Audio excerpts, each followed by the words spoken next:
जय जगन्नाथ सांग मैंने आउ केमती अच्छा आशा कर बढ़िया थे एग्जाम बहुत जोरदार पढ़ापढ़ी चली जमीक आप जानते ग्रुप डी आउ एनटीपीसी एग्जाम आम मझे घुंची जाता तेणुक गोटे चंडीगढ़ तरफ चंडीगढ़ रेलवे तरफ चंडीगढ़ आरआरबी जो आम कहीपर तार नोटिस आसाला से नोटिस कौन थी आम आगू वीडियो देखा एवं आदि आम परिवार सहित जोड़ी ना तो आम चैनल को सब्सक्राइब करी आम परिवार जोड़ी पारे। ठीक अच्छे सांग मैंने चलो देखा देखो सांग मैंने कौन लिखी RRB have notified centralise employ notification 1/2019 जो नोटिस बाहरी तापर लिखा जाए। ठीक अच्छे the recruitment process has commenced from December 2020 after easing of restriction imposed account COVID-19 and is being held in phases। जो 2020 जो एग्जाम होता फेजेस वाइज होता बोली ये लिखा जाए। ठीक अच्छे तापर देखा further scheduling of CBT has been held up because of various restriction imposed by the affected states due to spread of COVID-19 pandemic once again।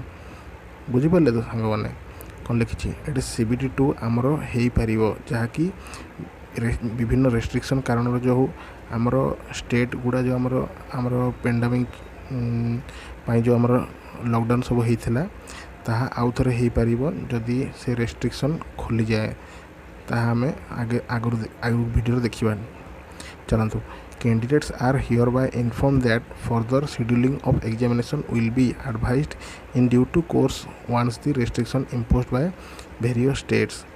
कौन कहे जदि से सबू राज्य गुड़िक आमर ये पेंडेमिक कोविड-19 सब रेस्ट्रिक्शन धीरे धीरे खोली जाए ताहले आराम रे एग्जाम सब हो पार।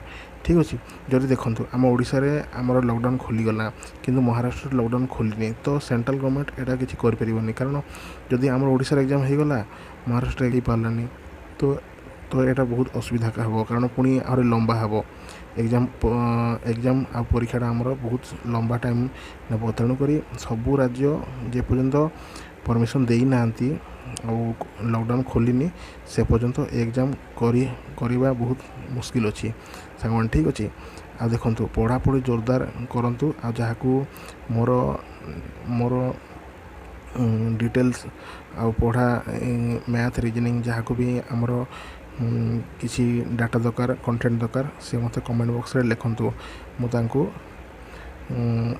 सबू हेल्प करी। ठीक है सांग मैंने आई चैनल को सब्सक्राइब कर दिंतु आ कमेंट बॉक्स रे लिखी मत जनातु। ठीक है सांग मैंने धन्यवाद।